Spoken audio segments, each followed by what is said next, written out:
ini Indra kan udah hidup lagi Ya. sebagai sahabat. Kalau buat aku sebagai sahabat, apapun yang dilakukan, teman baik, teman dekat, kalau selama itu bisa membuat mereka bahagia, ya sangat mendukung, sangat support, dalam arti mendukungnya tuh untuk mereka bahagia ya, kan itu udah pilihan mereka. Karena nggak ada orang yang senang kalau sahabatnya menderita, sahabatnya susah, nggak ada yang senang. Tapi kalau mereka punya pilihan untuk bisa bersatu kembali dan itu baik adanya, dan tanggung jawab mereka kan nggak cuma sekedar hanya mereka berdua, tapi ada 2 malaikat kecil yang perlu mereka jaga, mereka kembalikan lagi kepercayaan untuk bisa mempunyai keluarga yang utuh. Itu aja sih. Sebelum itu memang sempat curhat sama dia. Sering, terutama dari Dila, itu juga yang membuat aku surprise bahwa malah pada saat mereka berpisah, aku sama Dila hubungannya jadi jauh lebih baik gitu loh. Bukan berarti dulu nggak baik, dulu jarang ngobrol, nggak gitu terlalu dekat. Tapi setelah mereka berpisah waktu itu, apalagi waktu pas Bekti sakit, kita jadi lebih intens, terus sering ketemu. Dila juga banyak cerita, banyak share. Dari keputusan Dila mau menggugat cerai, aku udah sempat mengingatkan bahwa dipikir lagi baik-baik, lalala segala macem. Terus sampai akhirnya mereka memutuskan untuk mau rujuk.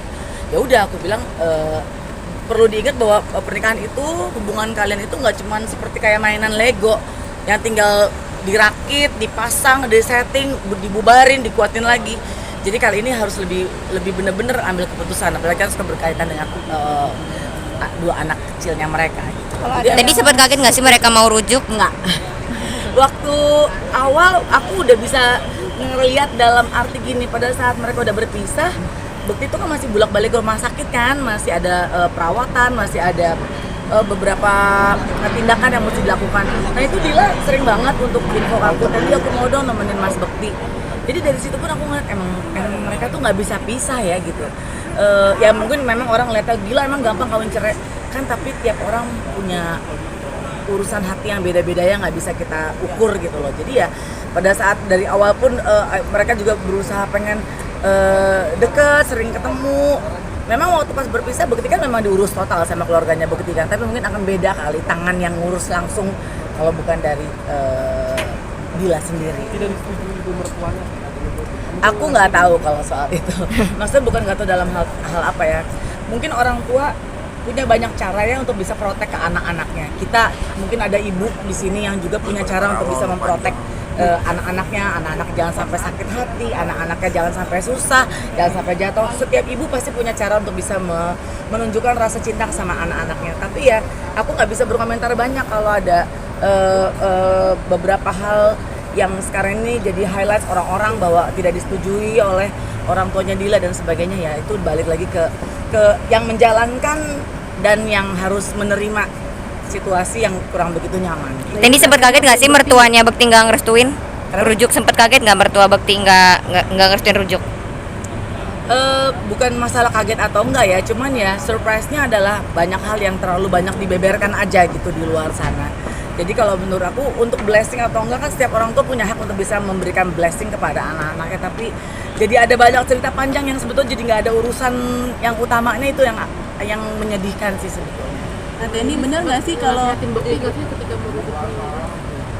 aku nggak perlu nasihatin karena mereka sebetulnya kan bukan nasihat yang mereka perlukan, tapi adalah perlu berpikir ulang gitu istilahnya, bahwa toh nasihat aku kan juga sebetulnya nggak terlalu berpengaruh besar ya sama Bekti karena aku juga bukan orang tuanya Bekti. Paling aku cuma gini, pikir baik-baik ya, ini tuh bukan mainan loh, bukan lo pacaran putus balik lagi, aku bilang gitu. Hanya sekedar itu, tapi kayaknya mereka punya cinta yang lebih kuat untuk bisa berjalan. Dan apalagi Dila sebagai perempuan menurut aku di saat Bekti susah, dia bukan meninggalkan Bekti karena harta. Ya, pada saat Bekti sakit, semua menganggap bahwa Dila meninggalkan Bekti karena udah susah, karena udah nggak bisa kerja. Enggak ya, maksud aku ya dengan situasi seperti ini Dila membuktikan bahwa dia punya cinta yang bisa dia buktikan sama Bekti. Dan sekarang tinggal Bekti mampu nggak untuk bisa menguatkan lagi segala macam pikiran orang dan lain sebagainya untuk bisa membuktikan bahwa mereka betul-betul bisa menjalani hidup yang baru. Dila curhatnya apa teh? Hah? Dia sering curhat gak? Curhat sama teteh Dilanya? Curhatnya apa? Kan katanya sering curhat. Ya kan nggak perlu harus aku ceritain semua. Curhatnya paling seputar ya pada saat yang tadi seperti aku udah bilang bahwa pada saat mereka udah bercerai pun setiap ada kunjungan ke rumah sakit Dila suka telepon, teh aku pengen nemenin Mas Bekti. Jadi di situ aku juga bisa nilai bahwa ini sebetulnya Dila memang masih pengen terus deket sama Bekti gitu loh. Tadi mertuanya Bekti sempat sebut katanya diguna-guna segala macam itu teteh percaya nggak sih? Aku nggak mau tahu. Karena buat aku hari gini ngapain mesti melihat dari hal yang kita kan hidup di dunia yang nyata ya sekarang, ya udahlah gitu, kita punya kehidupan, punya sang pencipta, ya udah kenapa kita nggak yang benarnya aja sih.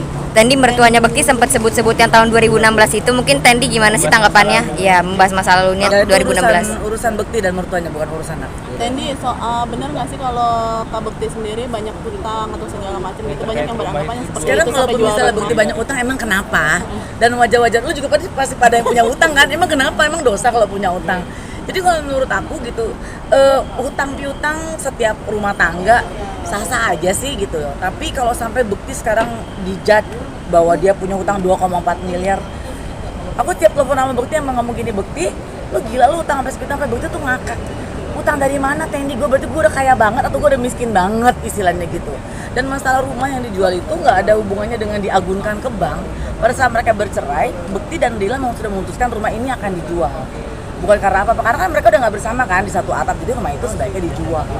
Jadi jangan dikait-kaitkan bahwa itu hubungannya dengan agunan bank dan lain sebagainya.